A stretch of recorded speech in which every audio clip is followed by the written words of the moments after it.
भारत में नागरिकता संशोधन अधिनियम 2019 यानी कि सीएए लागू होने के बाद से शुरू हुआ विरोध रुकने का नाम नहीं ले रहा है। ऑल इंडिया मजलिस-ए-इत्तेहादुल मुस्लिमीन के चीफ असदुद्दीन ओवैसी ने इसे लेकर एक बार फिर भारतीय जनता पार्टी और असम के मुख्यमंत्री हिमंत बिस्वा शर्मा पर हमला बोला है। उन्होंने इस कानून को साजिश बताते हुए कहा कि आप 3 देशों से आने वाले शरणार्थियों को बेशक नागरिकता दीजिए, लेकिन मजहब के आधार पर क्यों, और क्या कुछ कहा ओवैसी ने, आप भी सुनिए।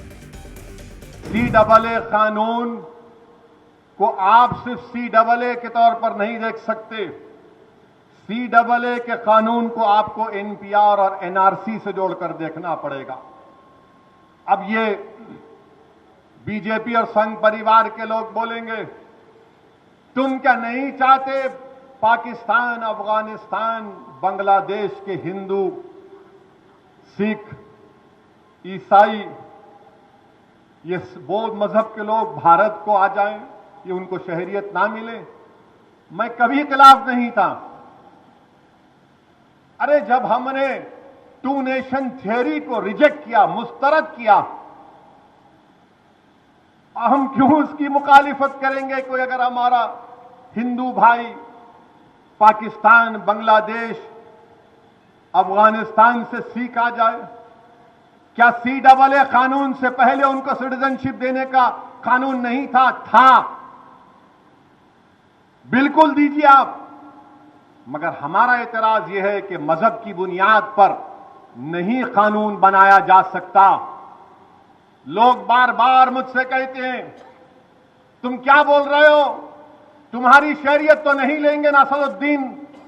मैं उनसे कहता हूं कि सीएए का ताल्लुक सिटीजनशिप कानून से है, एनपीआर का ताल्लुक सिटीजनशिप कानून से है, एनआरसी का ताल्लुक सिटीजनशिप कानून से है।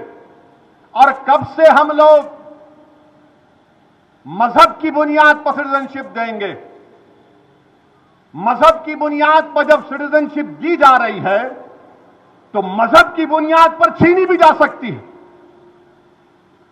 मजहब की बुनियाद पर जब सिटीजनशिप दी जा रही है तो मजहब की बुनियाद पर छीनी भी जा सकती है ना। आसाम में सुप्रीम कोर्ट ने कहा एनआरसी कराओ। 1600 करोड़ रुपए खर्च करके सुप्रीम कोर्ट के मातहत एनआरसी हुआ। आसाम में 19 लाख लोग के नाम नहीं आए। कितने? 19 लाख, जिसमें से 10 से 12 लाख हमारे हिंदू भाई हैं, 1.5 लाख मुसलमान हैं। अब जब सीएए आ गया तो क्या होगा मालूम आपको? ये मैं नहीं बोल रहा हूं, आसाम के चीफ मिनिस्टर बोल रहे हैं, जो आलाजाद के हैं, मंतू शर्मा नाम है, बेसू शर्मा। वो कह रहे हैं कि हम सीएए से उन 12 लाख हिंदू भाइयों को सिटीजनशिप दे देंगे। ये मैं नहीं बोल रहा हूं। अब वो 1.5 लाख मुसलमान क्या करना? वो 1 लाख 1.5 लाख मुसलमान क्या करना? उनको बोलेंगे आप 1962 में आए क्या? आप 1951 में आए क्या? कागज दिखाओ, दादा का बर्थ सर्टिफिकेट दिखाओ। माने वो 10-12 लाख हिंदू भाई बहनों को सिटीजनशिप मिल जाएंगी। आसाम के मुख्यमंत्री कह रहे हैं, बीजेपी के लोग कह रहे हैं। और वो 1.5 लाख मुसलमान फॉरेनर्स ट्रिब्यूनल में जाके केस लड़ो अपना। लोग बोलेंगे नहीं अभी कुछ नहीं हो रहा। मेरे भाई साहब, हर चीज अभी नहीं होती, हर चीज बाद में होती है। जब एनआरसी होगा, एनपीआर होगा, और अगर कहा जाएगा उसमें उसके रूल से पढ़कर सुना रहा हूं, पॉपुलेशन की एक लिस्ट बनाई जाएगी कि महाजरीन कैंप है, यहां पर महाजरीन कैंप में कितने लोगों के घर हैं, नाम आ गए। अब उसमें से किसी एक का नाम मैं जाकर बल्दिया के ऑफिस में लिस्ट लगाएंगे, देखो महाजरीन कैंप में इतने लोगों का नाम है। कोई भी जाकर बोल सकता ये जैद बकर भारत का शहरी नहीं है, डाउटफुल सिटीजन बना देते आप। उसके बाद उसको यह प्रूफ करना पड़ता कि मैं भारत का शहरी हूं। अब बताओ, ये एनपीआर एनआरसी में नहीं है क्या? अमित शाह ने मेरा नाम लेकर पार्लियामेंट में नहीं कहा ओवैसी जी एनपीआर भी होगा, एनआरसी भी होगा। क्या टीवी के इंटरव्यू अमित शाह ने नहीं कहा एनपीआर एनआरसी? तो इसीलिए हम कह रहे हैं कि बांग्लादेश, पाकिस्तान, अफगानिस्तान से जो लोग आ गए, आप बराबर दो उनको, मगर मजहब की बुनियाद पर क्यों? फिर बोलते नहीं इस्लामिक कंट्री है। अरे इस्लामिक कंट्री है तो मैं तो नहीं गया ना इस्लामिक कंट्री को।